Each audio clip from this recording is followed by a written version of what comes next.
We are here with Rick Renner, one of my favorite people, and your new book, Healing, but it's titled Everything You Need to Know About Healing.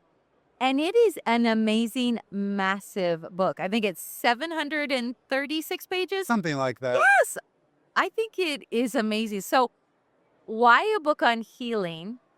And why is it so big? I mean, like, there's a vision behind that. Like, it's God. But why healing?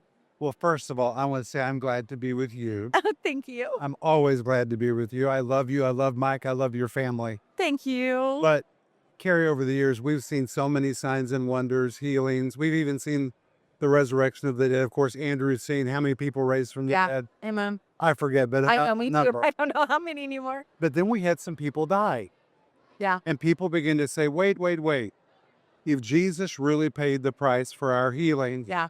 and these people were standing in faith, why did they die? And we had Yeah. a few other people that were just struggling with their health, but believing and not receiving the manifestation.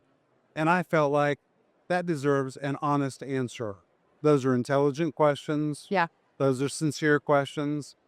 And so I decided to write a book called Everything You Need to Know About Healing. Yeah.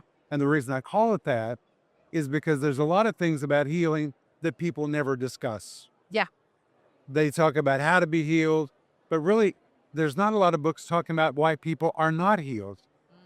And so the first 8 chapters of that book are about self-sabotage. I say that if you put your foot on the gas and on the brake at the same time, you're not going to go anywhere. Yeah. And there's a lot of people who are putting their foot on the gas for healing, but they're also putting their foot on the brake because of all the crazy things they're doing, and they're self-sabotaging. Such a great way to The describe question that. isn't that Jesus didn't do the work, he did the work. Yeah. But if you're doing what is wrong, you're going to get sick. And I'll give you an example. Yeah. 15 years ago, I weighed 150 pounds more than I weigh right now. Wow. Isn't that amazing? You're half the man you used to be. I mean, Carrie, I was really big. Wow. But you know, when you get big, Yeah. you begin to wear black clothes, you layer all your clothes to kind of hide it, and you don't really realize how big you are. Well, I was big. Yeah. I was falling, I had high blood pressure, and I had back problems all the time. Yeah. And I kept saying to people, would you please pray for my back? Would you please pray for my back? And one day the Lord said, stop asking people to pray for your back. You don't have a back problem. You're overweight. Oh. And that very same day, I had just read that you're to eat or drink to the glory of God. So I sat down to eat, and in front of me was a heaping plate of food. And the Holy Spirit said, can you eat that to the glory of God? I did not like the question. And the follow-up question was, can you be a glutton to the glory of God? And I knew the Lord was dealing with me, that the health issues that I was having didn't have a thing to do with the work of the cross. It had to do with me. Wow. I opened a door for the devil, and he came raging in, and I was the one who had to shut the door. Wow. Another moment in my life, Mm-hmm. I physically broke because I never stopped to rest. I mean, never, never, never stopped to rest. I'm going to say to you, you're very busy. Yeah. Be sure you take time to rest. Thank you, sir. I know you and Mike are working really hard. Yes. But Denise and I were living in 2 cities at one time, in 2 countries. Wow. We would wake up in the middle of the night, wouldn't even know where we were. And I began to make bad decisions. I began to have some health issues. Wow. And once again, the Lord said, Rick, this has nothing to do with faith, nothing to do with the work of the cross. Yeah, that's so This good. has to do with stupidity. Wow. I had to close the door. Yeah. And I was speaking to a famous doctor, and he said to me, Rick, if Christians would forgive, 80% of Christians would immediately get well. That's how much sickness is connected to unforgiveness and conflict. Wow. And so the first 8 chapters of that book is dealing with, if Jesus really died for us to be well, then why are we sick? That's so good. And if people won't get mad at me in the first 8 chapters, they'll finally get to chapter 9 where I start giving answers about how to get well. Well, sometimes people need to get their toes stepped on to actually hear. Well, that's why I'm very transparent to say, I did it wrong, I did it wrong, I did it wrong. I want people to know I'm not being judgmental. Well, then let me ask this question just as a follow-up. When people realize that they've done wrong, Sometimes there can be condemnation, like, oh man, well then I deserve this. And then they get into trying to then in their own strength fix themselves, like, well, if it's me, then I'll fix myself. But if God shows you that it's you self-sabotaging, how did you lean into his grace to make the changes? Well, first of all, with repentance. I mean, if you realize you've done something wrong, you got to repent. Yeah. And repentance is not just feeling sorry, it's making a decision. Yeah, it's the whole 180-degree Yeah, turn. it's the Greek word metanoia. It means to think differently. Yeah. And Yeah. you have got to renew your mind. Yeah, You've got to be honest with the Lord. it's good. And you don't need to go digging around inside your heart looking for what's wrong. Don't do that. No. But if the Holy Spirit shows you that you've left a door open, then you need to respond to it. It's so good. And so that's what I did. And Amen. God gives you the grace. You draw near to God, God's going to draw near to you. Yeah. And he'll give you the grace you need to change. Yeah. That's what I did, and that's what anybody did. Another reason people get sick Yeah. is just being immobile. You know, if you just sit around all the time, you will lose the ability to move. Yeah. I've got a relative right now I'm very concerned about. Oh. I mean, this relative is just declining right in front of us. It's immobility. If Wow. all you do is sit on the couch and watch TV, your body is like an instrument. Yeah. It's going to lose its mobility. Wow. And unfortunately, we live in the Western world where today they don't even build sidewalks in neighborhoods. I mean, people believe they're just supposed to walk from the couch to the refrigerator or to the car. They drive for 30 minutes in the parking lot to get a place close to the door so they don't have to walk. And then their groceries are brought to their car. Their to-go food is brought to their car. But our bodies are made to move. So true. And I know that you and Mike are very intentional about exercising, keeping Yep. in shape. Yeah. If we want our bodies to work a long time, Yeah. then we need to do everything we can to keep them working. Yeah. It's just the aspect of we have the Spirit of God on the inside of us, but we live in a human body in a natural world. So how do we let supernatural relationship with God teach us how to live in this world so that we are effective and that we're not walking in sickness? Well, you know, we need to use common sense Yeah. and faith. Yeah. Another reason why people get sick is lack of knowledge. I grew up as a Southern Baptist. Andrew and I have very similar backgrounds. Yeah. Yeah. We didn't just not believe in healing, we believed Yeah. God made us sick. And boy, own it. I mean, we owned it. We would even pray and say, God, give us the grace to accept this sickness so that we can glorify you in it. You know, if you really believe that, the devil will just send He's you like, one problem. I mean, one after another after another. You got to renew your mind to the truth. Yeah.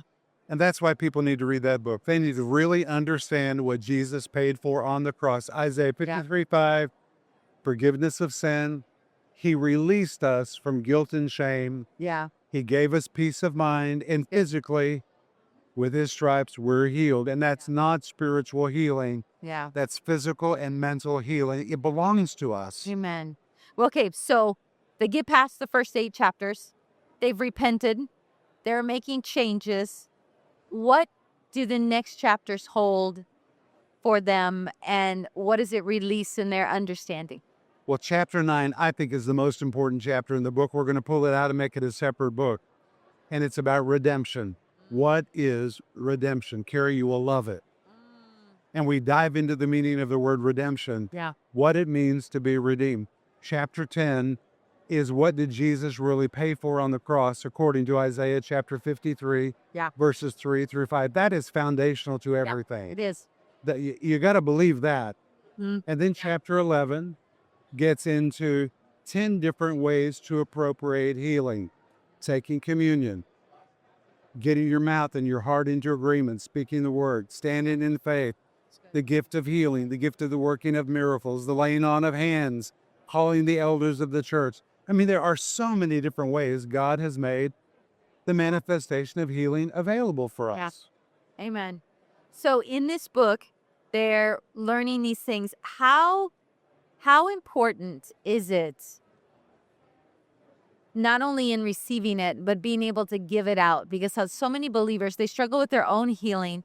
And then because they do, they absolutely abdicate any kind of sense of that God could use them in healing and manifesting healing in other people's lives. So why is it important for the body of Christ to get this message, to be able to release it? Well, when you really know that Jesus died to set us free, then when you're standing in front of a person that is afflicted, Yeah. you really have a divine hatred for that affliction. You know, the Lord spoke to me years ago and said, compassion is a mixture of divine hate and divine love. Yeah. It's love for that person and a hate for what is against them. And Yep. when that divine love and divine hate mix, Yep. it creates a flow that sets people free. That's so good.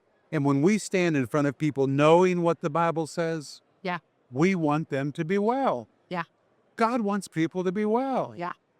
And if you look at life before the curse came, that's God's perfect will. Yeah. People were healthy. People were blessed. People are walking around naked. I What? mean, hey.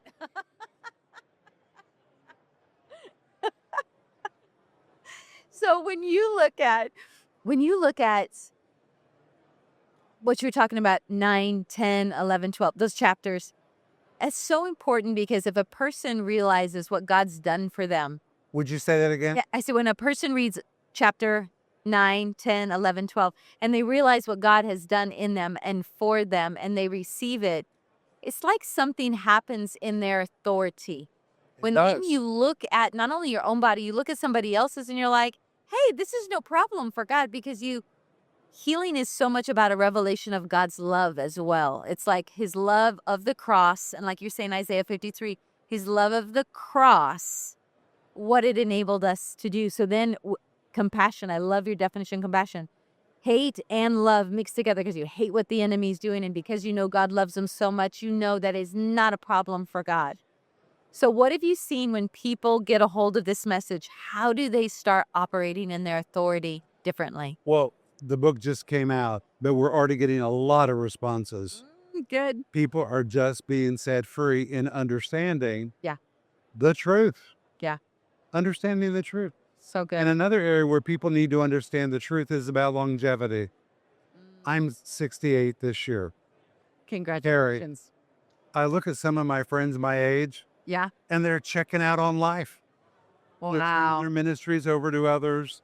They are saying that they're done. They're too old. And I'm thinking, what in the world are you talking You're just about? getting started. I'm finally smart enough to get something done. Yeah, we finally know what we're doing.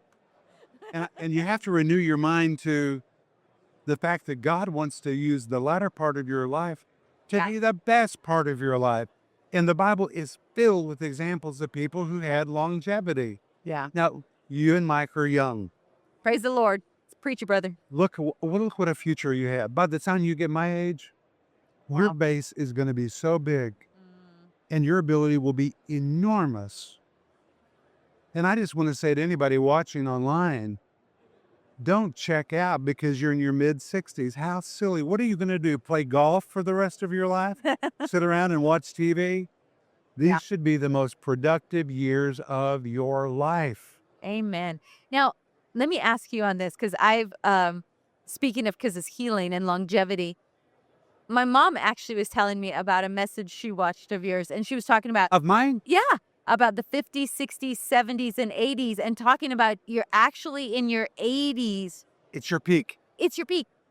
That is totally different than most people in general, and unfortunately, Christians believe.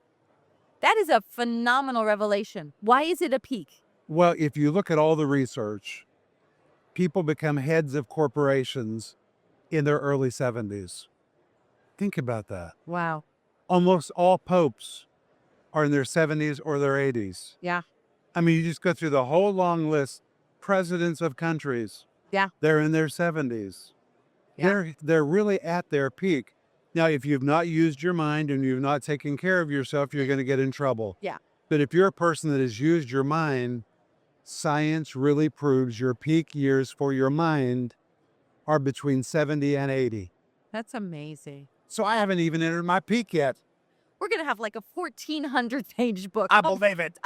But my prayer is to write a small book. That's amazing. Well, you just roll out of bed and 700 pages No. follow you. So you're already receiving a lot of feedback We are. from this. We are. So, how do you see people using it? Like, what is the most effective way you would encourage people to use this book? Well, that book has only been out a little over a week, and there are already multiplied thousands in the market. I'm so thrilled about it. That's awesome. I have never written a book for sales. Yeah. I think it's impure. Yeah. I've just written a book for me first Yeah. because I want to know what I believe, Yeah.